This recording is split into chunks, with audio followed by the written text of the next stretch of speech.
नमस्ते, प्रणाम। हम गायक कलाकार नकुल शर्मा आपसे गोड़ छुई गोड़ लागत बानी। आज बताए में अपार खुशी होत बा कि हमार बहुत ही अच्छा मूवी शूटिंग हो जा रहल बा शेरा।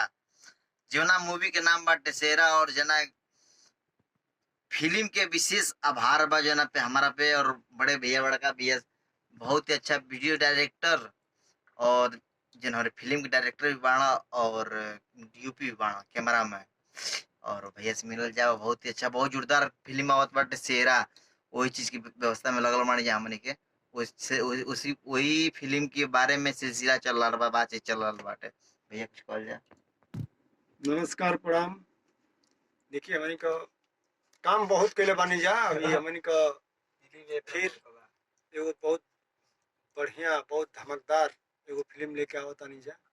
बहुत जल्दी आप लोग के देखे के मिली।